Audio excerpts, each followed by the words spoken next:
प्रत्यक्ष की दो परिभाषाएं बताइए, एक ज्ञानगत प्रत्यक्ष की और एक विषयगत प्रत्यक्ष की। ज्ञानगत प्रत्यक्ष क्या है और विषयगत प्रत्यक्ष क्या है? इन दोनों प्रश्नों को अलग अलग जो है समझाया गया है, इनका उत्तर अलग। क्या मतलब? जैसा कि पीछे बताया गया था, ज्ञानगत प्रत्यक्ष का तात्पर्य यह है कि कोई ज्ञान कब प्रत्यक्ष होता है, और विषयगत प्रत्यक्ष का क्या तात्पर्य है? ज्ञानगत प्रत्यक्ष का क्या तात्पर्य है? हम थे जो अद्वैत वेदांत में प्रत्यक्ष जो है वह दो तरह से परिभाषित किया गया है। प्रत्यक्षत्व का प्रयोजन दो तरह से बताया गया है। प्रत्यक्ष की परिभाषा दो ढंग से बताई गई है, उसके लक्षण को दो तरह से समझाया। एक ज्ञानगत प्रत्यक्ष और दूसरा विषयगत प्रत्यक्ष। पीछे आप लोगों ने देखा ना, प्रतिपक्षी ने पूछा जो आपके मत में प्रत्यक्ष का प्रयोजक क्या है, आप अपने आपके अनुसार प्रत्यक्ष क्या होगा? तो उसने कहा आप किस प्रत्यक्ष की बात कर रहे हैं, ज्ञानगत प्रत्यक्ष की या विषय? और स्पष्ट किया जाए तो कोई ज्ञान का प्रत्यक्ष होता है, यह एक चीज है, कोई विषय का प्रत्यक्ष होता है।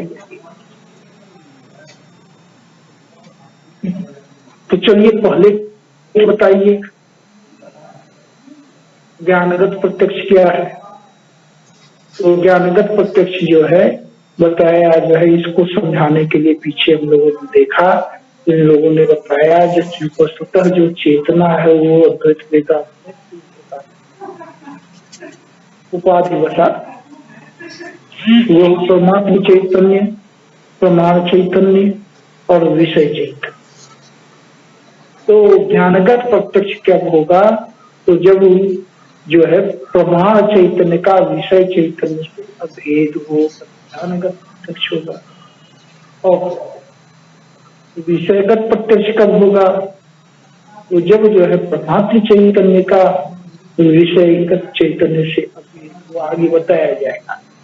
तो किस प्रकार से विषय का प्रत्यक्ष क्या है? तो परमात्मा से उसका अभिन्नत्व, वही विषय का प्रत्यक्ष क्या है।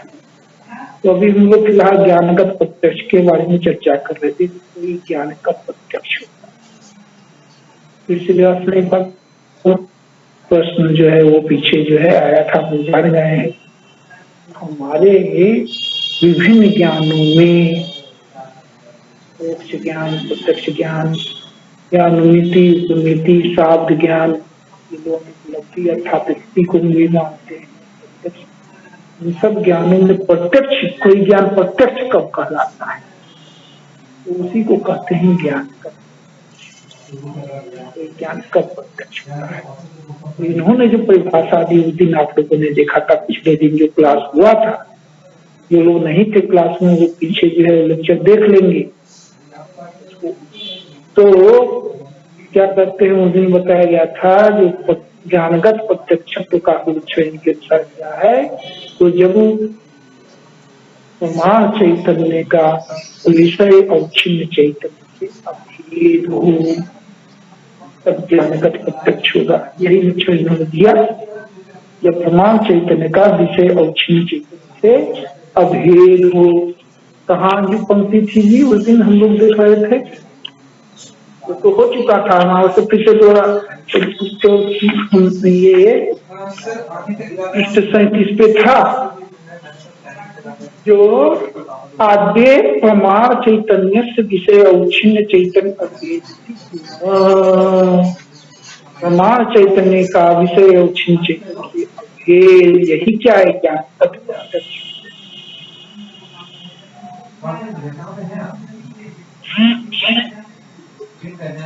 वैसे ये जब आ जाता है ना, वो हमारे दिमाग में आएगा तो फिर से आपको हम समझाएंगे। तो ठीक ना, वो वही बात हो रही थी जो अद्वैत वेदांत में प्रत्यक्ष को दो प्रकार से समझाया गया है।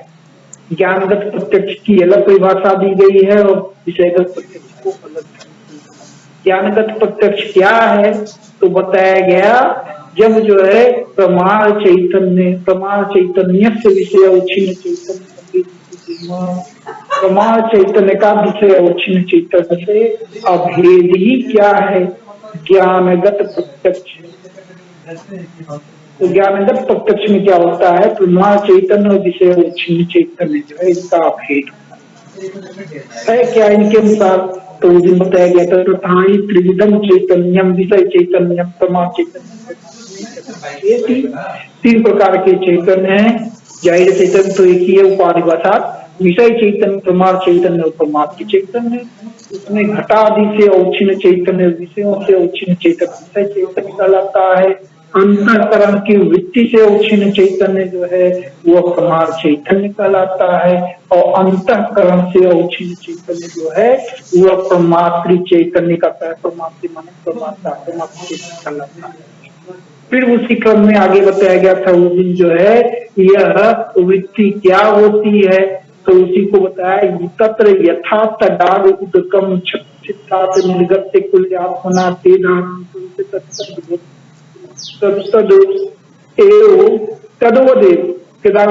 तदवद एव चतुष्कोणादि आकार होती तथा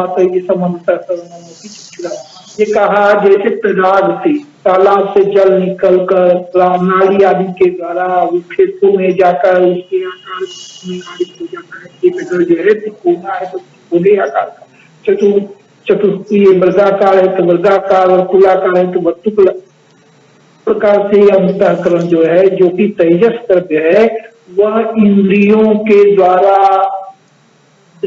क्या होता है, विषय देश पर पहुंचता है और फिर विषय के आकार में आकारित हो जाता है।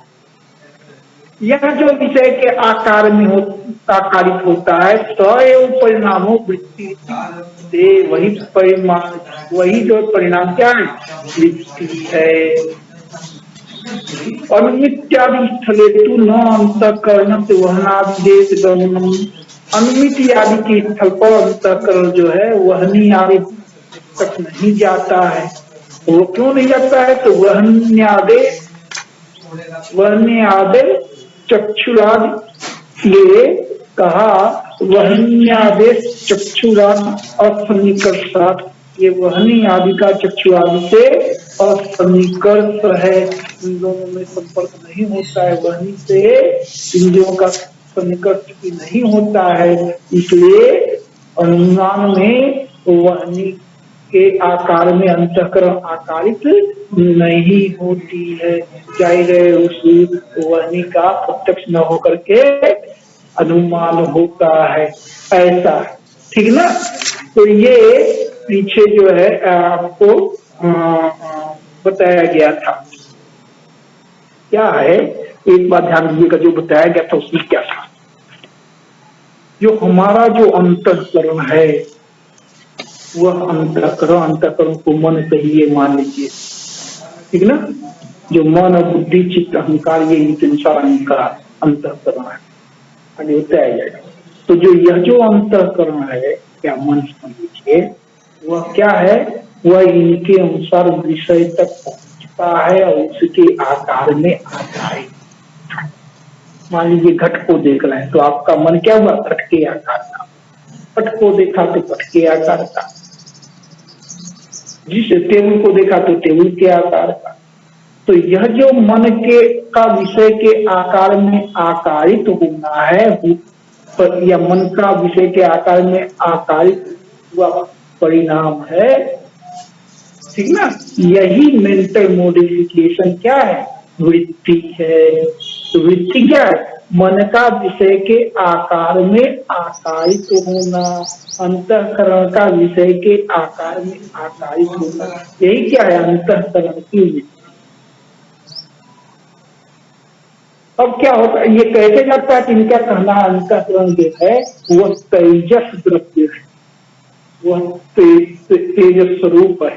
तो वह इंद्रिय आदि के माध्यम से दूसरे दूर तक पहुंच जाता है। जैसे सूर्य की रश्मियां जो है वह पहुंच जाती है विषय तक, उसी प्रकार से अंतःकरण जो है विषय तक पहुंच जाता है। कैसे?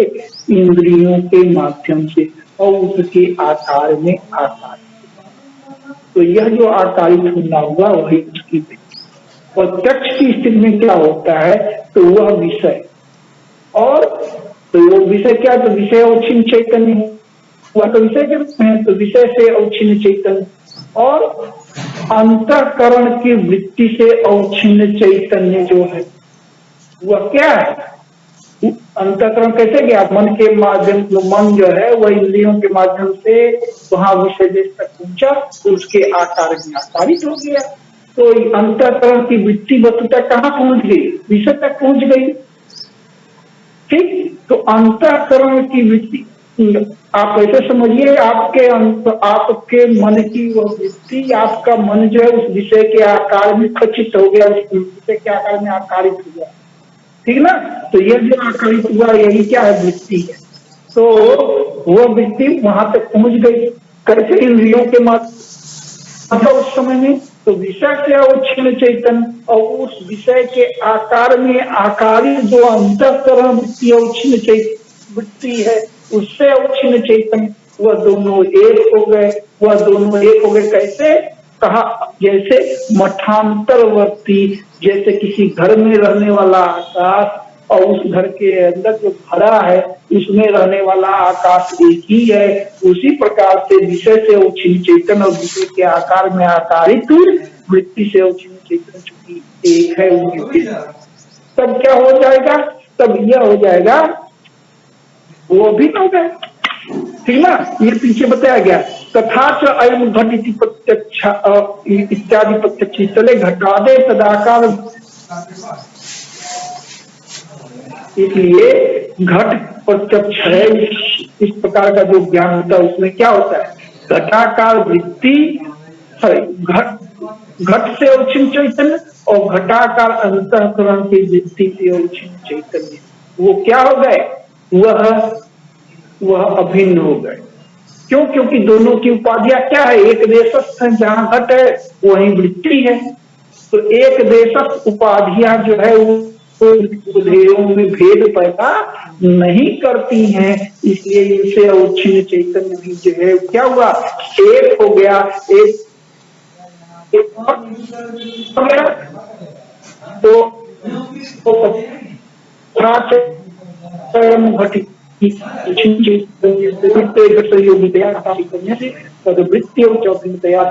तत्र घट ज्ञान सिद्धांत से प्रत्यक्ष कहा।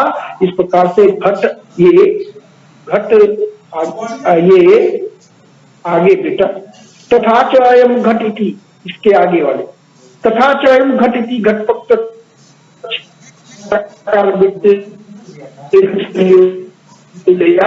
यह जो है इससे ऊपर जाता आप नहीं है क्या लगता है?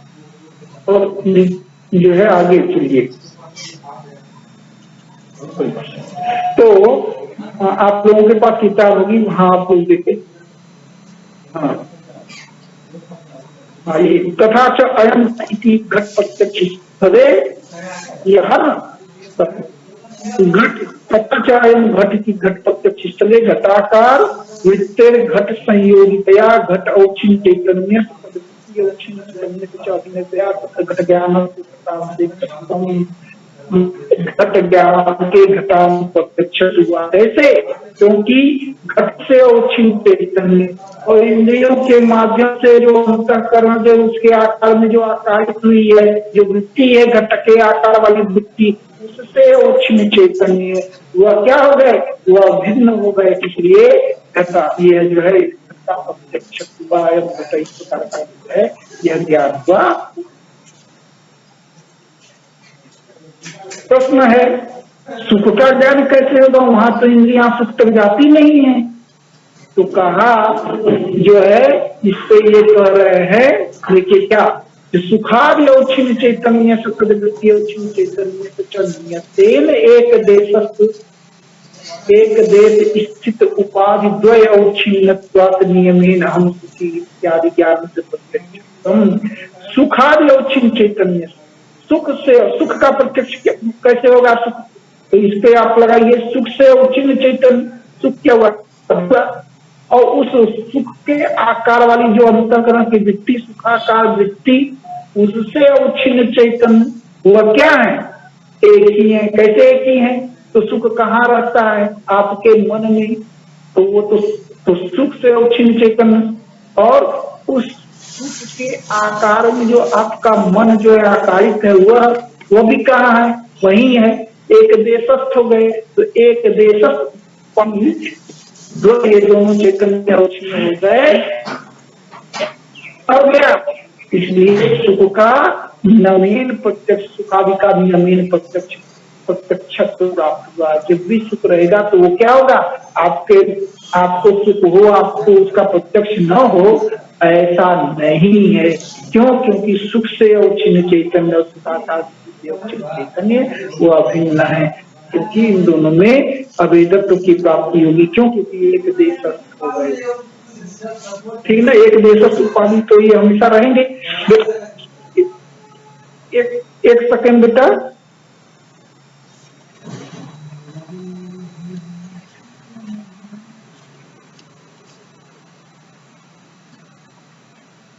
सुख का जो है प्रत्यक्ष, ऐसे ये है घट के प्रत्यक्ष की बात हो गई, घट ज्ञान की। और सुख ज्ञान में इस प्रकार से घट ज्ञान के प्रत्यक्ष की, सुख ज्ञान के प्रत्यक्ष की व्याख्या हमने कर दी। कुछ समझ में आ रहा है बेटा? है कुछ कुछ?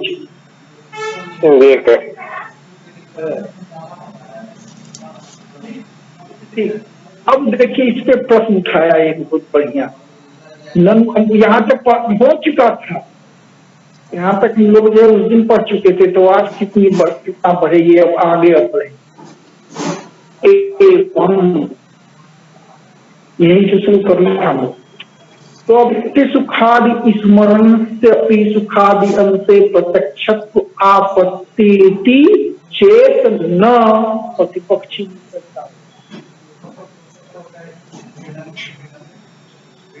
आप जो कह रहे हैं, जो सुख के प्रत्यक्षत्व की व्याख्या कर रहे हैं, जो अंतःकरण में सुख है और सुख का अंतर प्रवृत्ति भी वही है, तो इन दोनों से अवच्छिन्न चैतन्य जो है एक है, इसलिए सुख का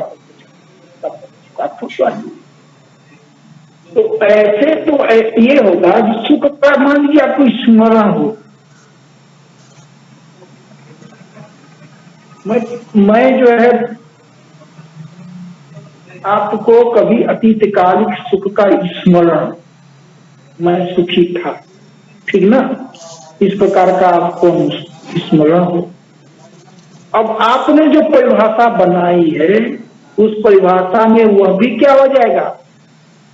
वह भी प्रत्यक्ष हो जाएगा। सुख का स्मरण जो है क्या हो जाएगा? प्रत्यक्ष हो जाएगा। सुख का स्मरण अलग चीज है, सुख का प्रत्यक्ष होना। आपको इस समय कोई सुख हो तो सुख का प्रत्यक्ष हुआ, और अतीत काल में आप किसी सुख को याद कर रहे हैं, तो दोनों तो चीजें अलग है ना। सुख का स्मरण अलग है, सुख का प्रत्यक्ष अलग है। आपने जो लक्षण अभी बनाया, तो उससे क्या वो लक्षण तो चला गया सुख की स्मरण में भी। कैसे चला गया? तो ये बता रहे, देखिए ऐसे चला गया। ननु एवं स्ववृत्ति सुखादि स्मरण से अपनी सुखादि अंशे प्रत्यक्षत्व आपत्ति चेत न। जो कहा प्रतिपक्षी कह रहा है, जो आपके अंतःकरण में जो सुखादि का स्मरण होता है, उसमें भी सुखादि के अंश में प्रत्यक्षत्व की आपत्ति हो जाएगी, प्रत्यक्षत्व की व्याप्ति हो जाएगी। इसलिए आपका लक्षण सही नहीं है। तो इस पे कह रहे हैं ऐसी बात इति चेत, तो ऐसा कह रहे हैं अगर, तो नहीं। क्यों नहीं? तत्र स्मर्यमाण सुख अतीत, वहां देखिए अलग, वहां जो सुख जो स्मरण, जिस सुख का स्मरण हो रहा हुआ, स्मर्यमाण सुख से अतीत स्मृति रूप अंतःकरण वृत्ते वर्तमान सुख जो इस विषय का आपको स्मरण हो रहा है, वह कहाँ का है? भूतकालिक। ठीक, जो वो स्मृति का जो विषय सुख बन रहा है, वह सुख कब का? अतीत का। और स्मृति जो अभी आपको अंतःकरण कि जो उसकी स्मरणात्मक वृत्ति हो रही है वह क्या है? अभी की है भूतकालीन, और वृत्ति क्या है? वर्तमान कालीन। तो आप जो यह जो कह रहे हैं जो दोनों एक हो गए, तो कैसे एक हो गए? क्योंकि ये दोनों भिन्न भिन्न काल के हैं, इसलिए इनसे अवच्छिन्न चैतन्य भी क्या है? भिन्न भिन्न ही रहेगा। इसलिए आप जो हमारे लक्षण पे आपकी दोष दिखा रहे थे वो सही नहीं है, ऐसा ये करें। सत्य स्मरण सुख से अतीत, जो स्मरण सुख है वह क्या है? जिस सुख का स्मरण हो रहा है वह अतीत का है। तो उस स्मृति रूप अंतःकरण वृत्ति और सुख की जो स्मरणात्मक वृत्ति हो रही है वह वर्तमान कालिक है। तो इसलिए तत्र उपाध्यो भिन्न कालतया, वहां पर जो उपाधियां हैं चेतना की वो क्या है? भिन्न कालिक है। तत्तद औचिन चैतन्योर वेदात, इसलिए चैतन्योर वेदात, इसलिए उनसे औचिन चैतन्य की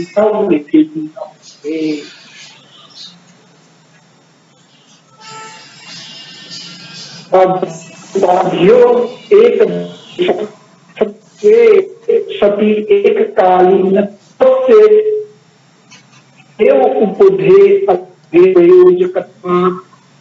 अगर उपाधियां जो है एक देशस्थ है तब उपदेयों में भेद है नहीं पैदा हुई, ऐसा कहा इन्हें, लेकिन ऐसा ही नहीं। उपाधियां एक देशस्थ होने के बाद भी कालिक हैं। कैसे यहाँ भिन्न कालिक है बताएंगे आदित्य? एक देशस्थ तो है वो, जहाँ अंतःकरण में सुख है, ठीक ना, उसी अंतःकरण में सुख की स्मृति हो रही है, ठीक ना। तो नियम अगर ये बनाएंगे जो एक देश उपाधियां उपदेयों में भेद पैदा नहीं करती हैं तो उनसे चैतन्य एक हो जाएगा। लेकिन ये कह रहे हैं जो एक देशस्थ होने के बावजूद भी यहाँ पर एक विषय क्या है? विषय है भूतकालिक, और स्मरण कब हो रहा है? अभी। तो ये जो है उपाधियां क्या हुई? ये एक देशस्थ होने के बाद भी एक कालिक नहीं है, भिन्न कालिक है, इसलिए वो अपने उपदेयों में क्या है? अभेद पैदा नहीं करेंगी, ठीक ना। अब आगे कहा जो अगर जो है फिर भी आप जो है अगर जो हम समाधान दिए उससे अगर आपको संतुष्टि नहीं मिल रही है तो लीजिए आप थोड़ा सा आप जो है हमारे लक्ष्य में परिवर्तन। यदि च एक देशस्थ मात्र उपधेय, इतना लंबा सिद्धांत बना रहे हैं क्या? जो जब जो है उपाधि देशस्थ हो, ठीक ना, ठीक न एक देशस्थी हो बल्कि एक कालिक हो, तभी जो है उपधेय में अभेद पैदा वो उपधेयों में वह भेद पैदा नहीं करती है। तो ऐसा क्यों बना रहे हैं? उपधेयों में भेद पैदा करती है, ऐसा क्यों आप कह रहे हैं? आप सीधे जो है अपना नियम जो है थोड़ा सा एकदम एग्जैक्ट बनाने, केवल उतना ही रखिए जो एक देशस्थ। तो कहा अगर एक देशस्थ मात्र जो है उपधेय, एक देशस्थ उपाधियां ही जो है वो उपधेयों में अभेद के प्रयोजक व्यक्तियां अगर इतना ही नियम बनाना चाहते हैं, कर नहीं इतना ही, तो हम ऐसा चलिए अपने लक्षण का परिवर्तन कर रहे हैं। अहम पूर्वम सुखी इत्यादि स्मृतौ अति व्याप्ति वारणाय, मैं पूर्व में सुखी था, आखिर इसी चीज को लेकर के हुआ ना, मैं पूर्व में सुखी था, इस प्रकार की जो स्मृति है उस स्मृति में भी आपका प्रत्यक्ष का लक्षण चला जाएगा, ऐसा उन्होंने कहा जो नहीं जाए। हम विषय से तात्पर्य हमारा है वर्तमान विषय, तो विषय का एक विशेषण दे दीजिए, वर्तमान है। तो सुख का विषय कैसा है? इस सुख की जो स्मृति हो रही है क्या वर्तमान हो रही है क्या? वर्तमान सुख का तो प्रत्यक्ष होता है। अतीतकालिक मैं पूर्व में सुखी था, तो पूर्व के सुख की बात हो रही है। तो जाहिर है यहाँ पर जो विषय है वह वर्तमान कालिक नहीं है। तो आप जो है विषय का एक विशेषण दे दीजिए वर्तमान। तो लक्षण क्या हो गया? वर्तमान विषय से अवच्छिन्न चैतन्य का यदि उस विषय के आकार में आकारित अंतःकरण वृत्ति से अवच्छिन्न चैतन्य से अभेद हो तो उससे कहा जाएगा क्या? इस विषय का प्रत्यक्ष माना जाएगा, उस विषय के ज्ञान का प्रत्यक्ष होगा। ठीक ना? तो ऐसे जो है इन्होंने लक्षण में कोई विस्तार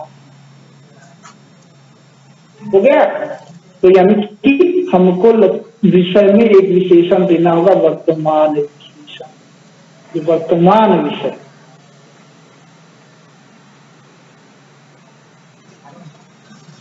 अब तो उससे क्या हो जाएगा?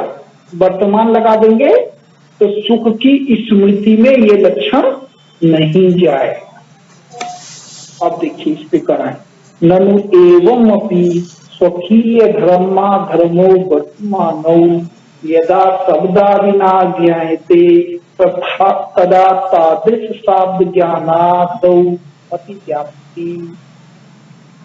कहा तत्र धर्मादियौचिन चैतन्य तद वृत्तियौचिन चैतन्य एकत्वात्। इसमें एक प्रश्न था।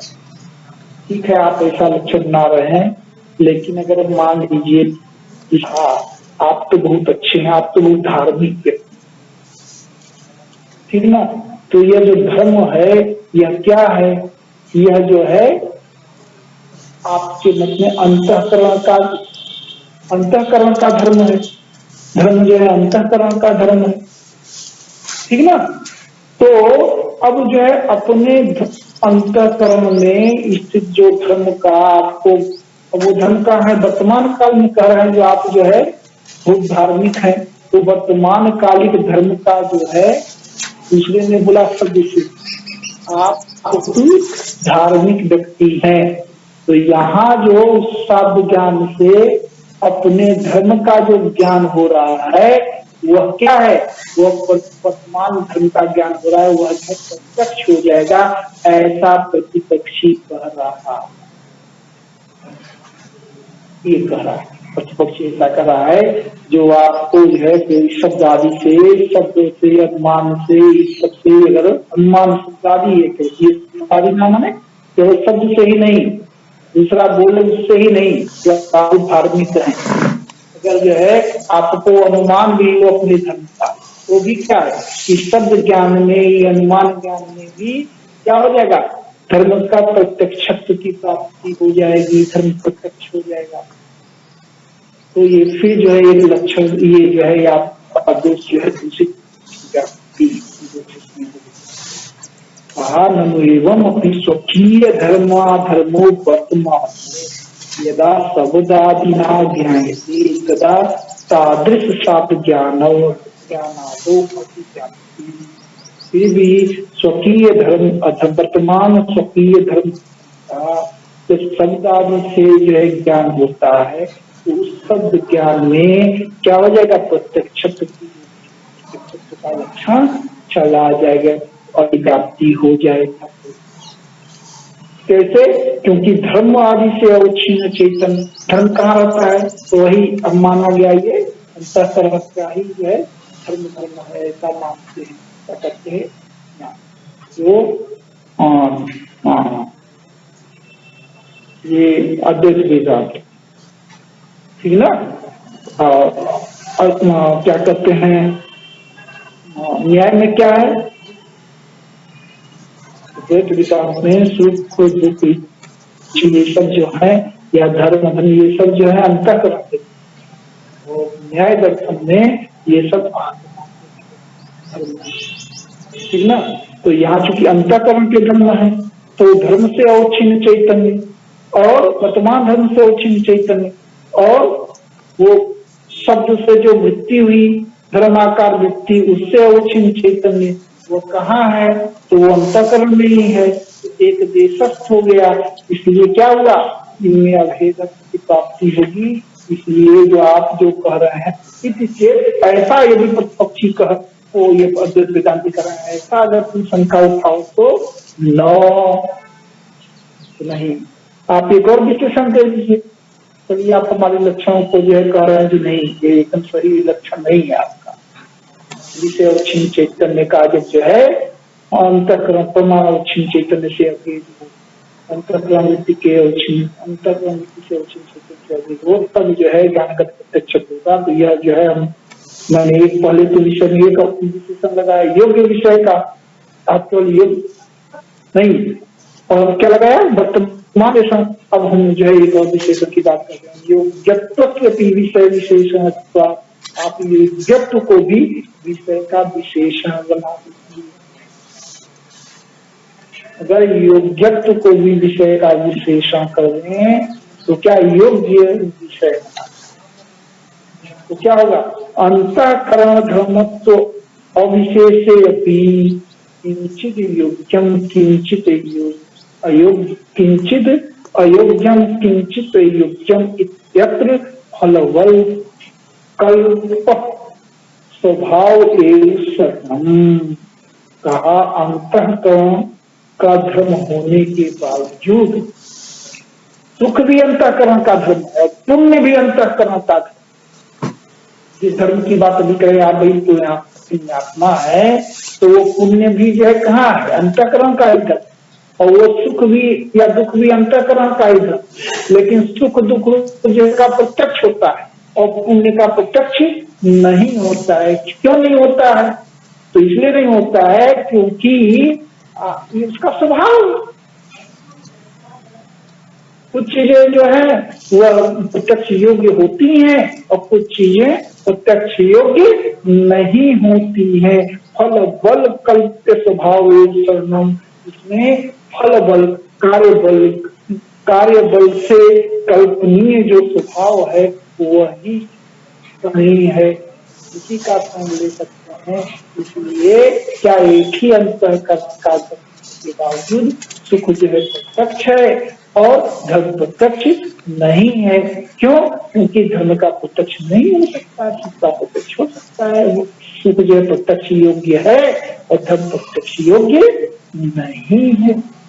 अन्यथा आप कह रहे हैं ये कैसे आप कह रहे हैं, तो कहे आप भी तो ऐसा मानते हैं कि कुछ चीजें जो है वो प्रत्यक्ष योग्य है, कुछ चीजें प्रत्यक्ष योग्य नहीं है। जैसे आत्मा का जो है अन्यथा न्याय मते अपनी आत्मधर्म आत्मा का धर्म होने से क्या सुखादि के समान धर्म आदि क्या हो जाएंगे, प्रत्यक्ष हो जाएंगे। ऐसा तो होता नहीं है। इसलिए आप क्या कीजिए, इसलिए विषय जो है योग्य होना चाहिए। तो विषय की योग्यता जो है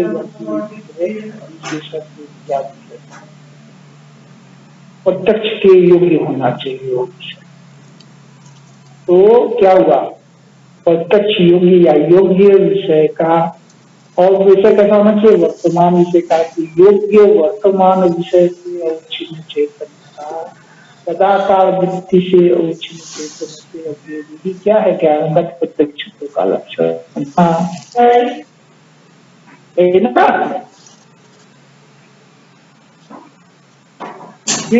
क्या है पहले वाली रहे थे तो देख लीजिएगा फिर। नक्ष एवं अपनी एक और प्रश्न था, नच एवं अपनी सुखस्य वर्तमान दशायां तम सुखी इत्यादि वाक्य जन ज्ञान से प्रत्यक्षता स्यात् इति वाक्यम इति वाच्यम।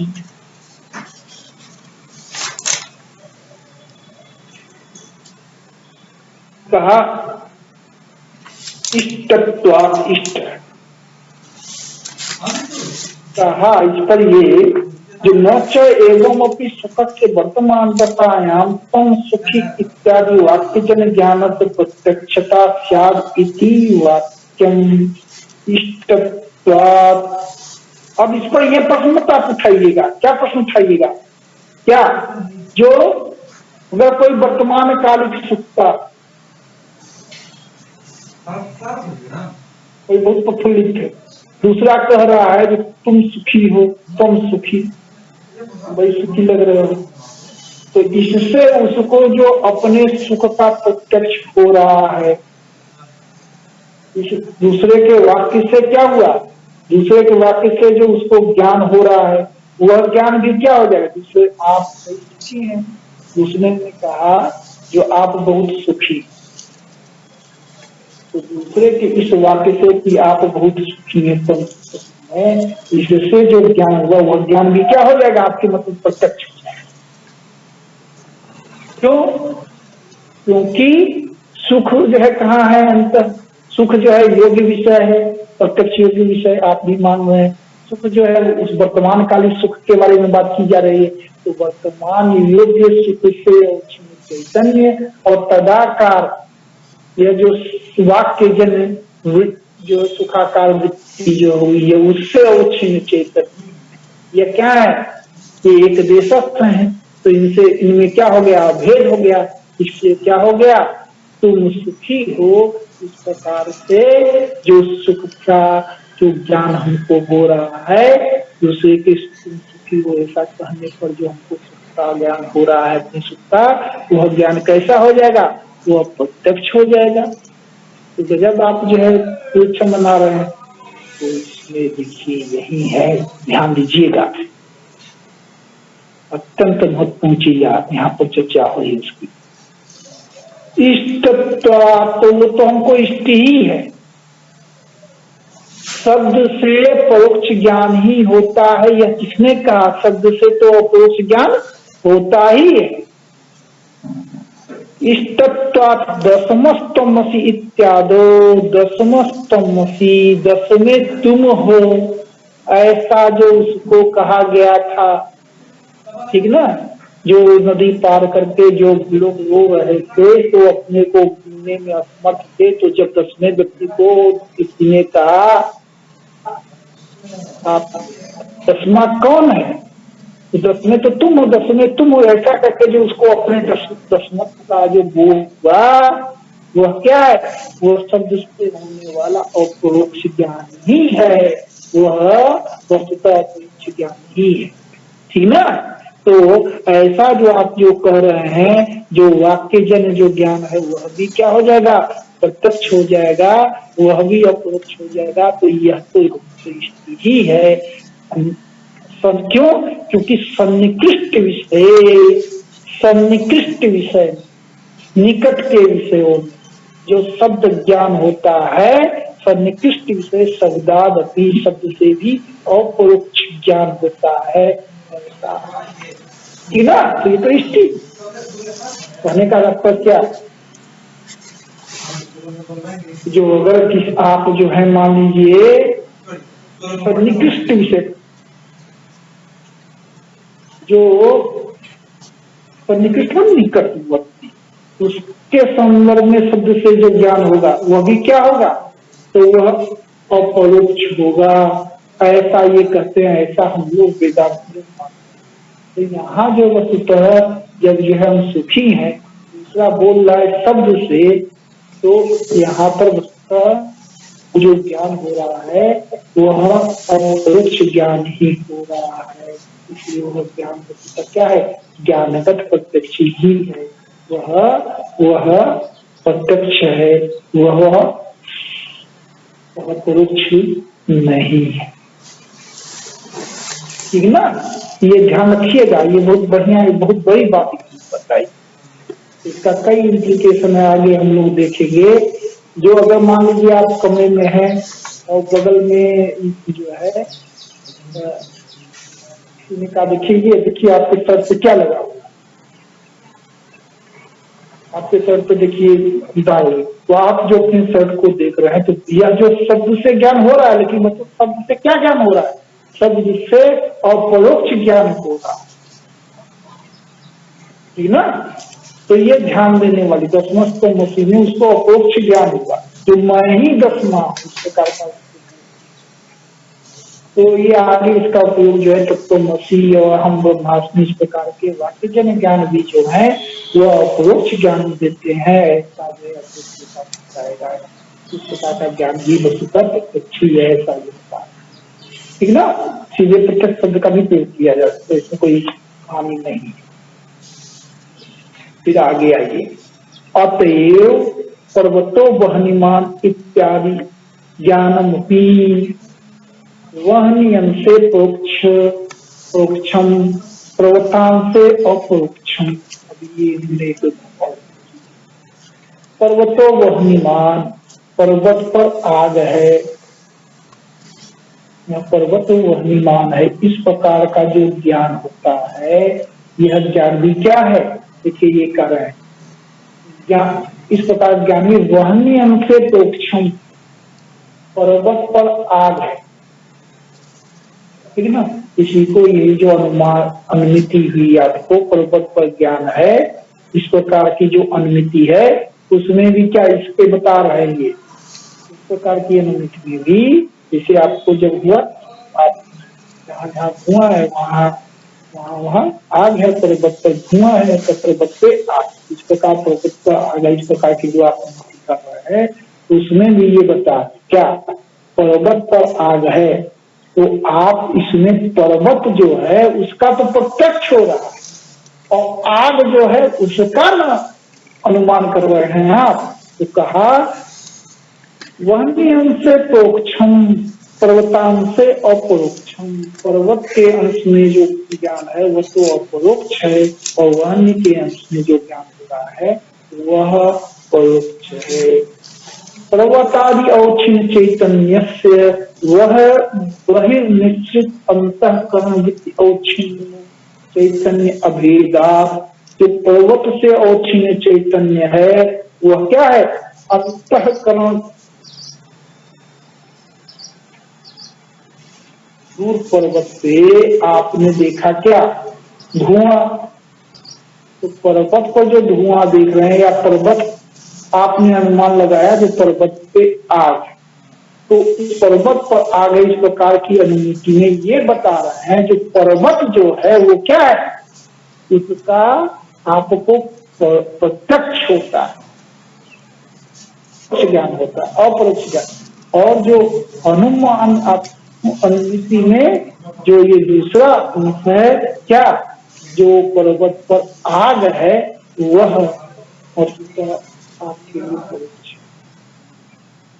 ठीक ना, कैसे, वो तो बात एकदम सही है, तो इसलिए ये इनका भी कारण हमारी परिभाषा एकदम सही लग रही है क्या, पर्वत आदि औक्षिण चेतन, तो इसलिए पर्वत से औक्षिण चेतन और पर्वत तक क्या हुआ, इंद्रियों के माध्यम से आपका मन वहां पर्वत तक है, तो वहां जो है पर्वत के आकार में आकारित जो अंतःकरण वृत्ति है उनसे औक्षिण चैतन्य वह क्या है, वह भेद है, इसलिए पर्वत का प्रत्यक्ष वहनी अंश से, लेकिन वहनी अंश में जहां तक इसका जो वहनी की बात है तो वहां तक अंतःकरण की वृत्ति न संभव, वहां तक अंतःकरण की वृत्ति नहीं गई, इसलिए वहनी औक्षिण चैतन्य का तदाकार वृत्ति से औक्षिण चैतन्य से परस्पर भेद ही है, अंतःकरण वृत्ति, यहाँ पे प्रमाण चैतन्य शब्द का प्रयोग किया, तो प्रमाण चैतन्य और अंतःकरण वृत्ति औक्षिण चैतन्य तो एक ही है ना बेटा, बताया गया था ना पीछे, जो अंतःकरण की वृत्ति से औक्षिण चैतन्य को ही क्या बोलते हैं, प्रमाण चैतन्य, और अंतःकरण से औक्षिण चैतन्य को क्या बोलते हैं, परमात्म चैतन्य, और नानाविध घटपटादि विषयों से औक्षिण चैतन्य को क्या बोलते हैं,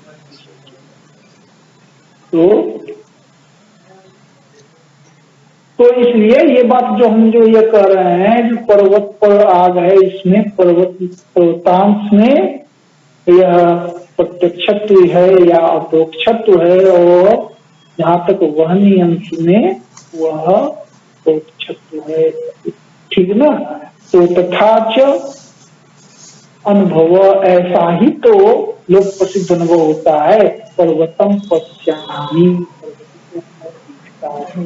वहनिम अनुमिनोमी, और आग का अनुमान करता है, वो प्रसिद्ध अनुभव भी ऐसा ही है। न्याय मते तु पर्वतम अनुमिनोमी इति अनुव्यवस्था, न्याय मत में पर्वत का अनुमान करता हूँ इस प्रकार का अनुव्यवसाय होता है, इस प्रश्न पर जाएंगे, समय लगेगा और आपको असन्निकृष्ट असन्निकृष्ट पक्षकानुमितौ तु सर्वांशे ज्ञानम प्रोक्षम। सर्वांश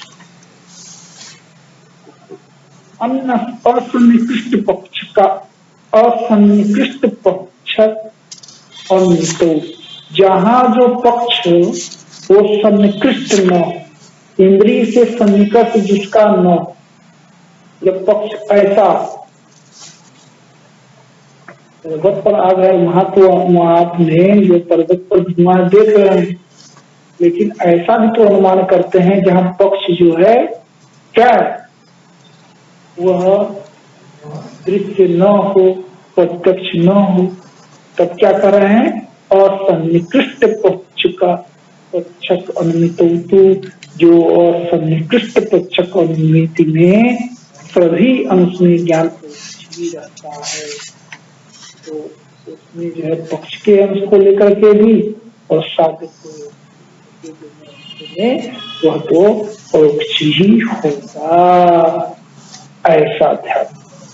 इसी तरह से कारण सुरभि चंदनम इत्यादि ज्ञानम अपनी, सुरभि यह जो चंदन है वह सुगंधित है, ठीक ना। इस प्रकार के ज्ञान में भी चंदन के खंड के अंश में अपरोक्षत्व है और सौरभ के अंश में सुगंध में अपरोक्षत्व है, क्योंकि सौरभ्यस्य चक्षु इंद्रिय, क्योंकि जो सुरभि है, सुगंध है, वह चक्षु इंद्रिय योग्य नहीं है, योग्य घटित पद से नियुक्त लक्षण स्वभाव।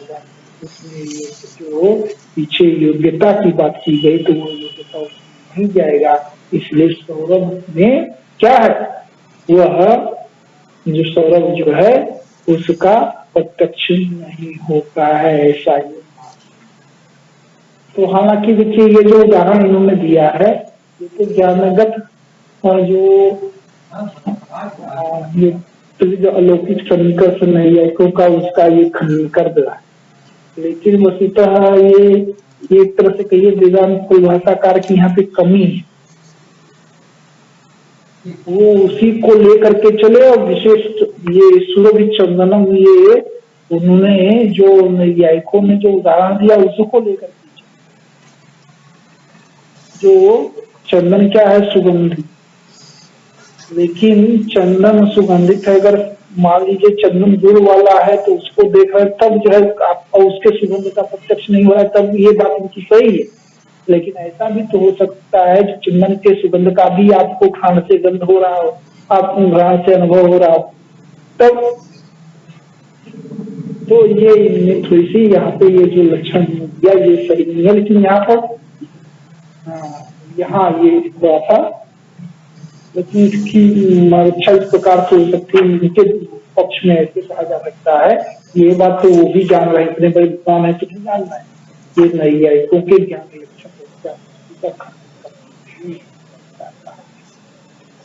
ये जो नैयायिक जो ये मानते हैं, जो क्या कहते हैं इमली के खट्टेपन का जो है वो प्रत्यक्ष मान लेते हैं, या जो है चंदन का जो है वो सुगंध का प्रत्यक्ष मान रहे हैं ज्ञान दर्शन शक्ति से, इसका ये खंडन करता है, ठीक ना। तो इस संदर्भ में उस पंक्ति को लेना चाहिए, अगर इस संदर्भ में नहीं तो बात अलग है, नहीं तो ये वहां खटकने वाली बात, जो योग्यत्व का अर्थ केवल जो है। तो अब ये पीछे तो ये हो गया, तो अब हम लोग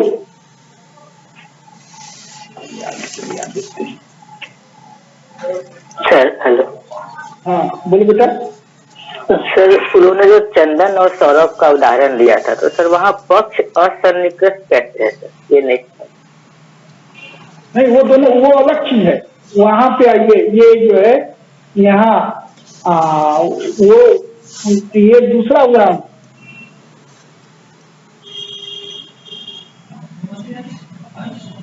ठीक ना, ये दोनों अलग अलग तर्क है बेटा। पहला वाला जो है वो अलग, उसको अलग कर लीजिए, असन्निकृष्ट चित्ती, इसको लगाइए पीछे वाले पंक्तियों से। अभी हम लोगों ने देखा ना, जो अनुमान में अभी जो अनुमिति ज्ञान होती है तो कहीं इस प्रकार का हो सकता है जो आपको पक्ष का प्रत्यक्ष हो। जैसे पर्वत पर धुआं है, आप देख सकते हैं पर्वत पर, तो आप जो है पर्वत पर आग के अनुमान, पर्वत पर आग है इसका अनुमान कर रहे हैं। लेकिन जहां पक्ष जो है प्रत्यक्ष न हो तो वहां पक्ष का भी और साधुता का जो है वह परोक्ष ज्ञान ही होगा, ऐसा ये कह रहे हैं। सर्वांश से अति ज्ञानम परोक्ष, सर्वांश में वह ज्ञान परोक्ष होगा। और फिर उसके दूसरी बात ये कर रहे हैं, जो चंदन जो है सुगंधित है, इस ज्ञान में भी चंदन के अंश में वह अपरोक्षत्व होगा और सौरभ के अंश में परोक्षत्व होगा, ऐसा ये बता रहे हैं। इसके बाद जो है इसी प्रश्न को लेकर के जाति और उपाधि को लेकर के एक बहस है, उस बहस को भी हम फिलहाल छोड़ रहे हैं और बात को हम यहाँ पर आइए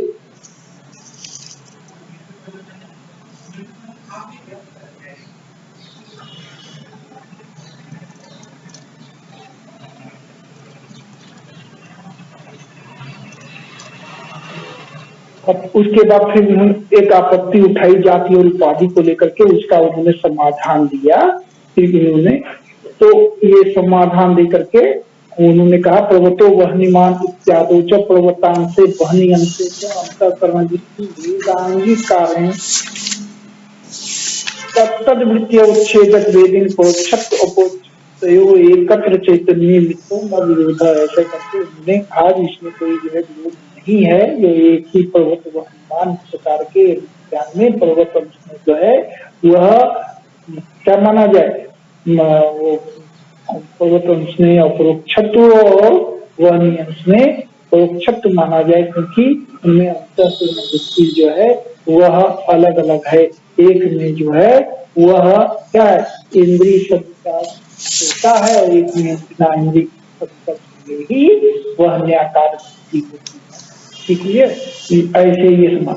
तो अंत में जो है ये निष्कर्ष क्या आया, आई तद इंद्रिय योग्य वर्तमान विषय चैतन्य भिन्न तत्तद आकार वित्तीय उच्छिन्न ज्ञान से तत्तद उनसे प्रत्यक्ष का उस इंद्रिय से योग्य वर्तमान विषय से औच्छिन्न चैतन्य का उस आकार वाली वृत्ति से औच्छिन्न चैतन्य से अभेद ही ज्ञानगत प्रत्यक्ष। दूसरे शब्दों में कहिए, एकदम संक्षेप में कहें तो योग्य वर्तमान विषय से औच्छिन्न चैतन्य का सदाकार वृत्ति से औच्छिन्न चैतन्य से अभेद ही ज्ञानगत प्रत्यक्ष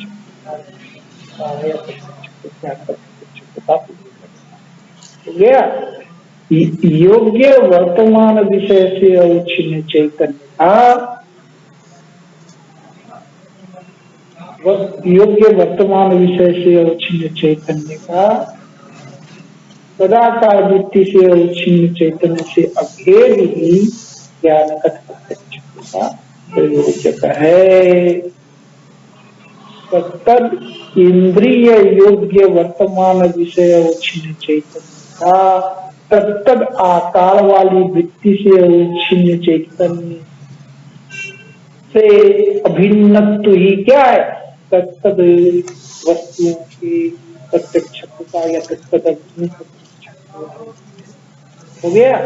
तो क्या होना चाहिए, आपने इन्होंने पहले तो कहा क्या, जो प्रमाण चैतन्य का विषय और छिन्न चैतन्य से अभेद, ठीक ना।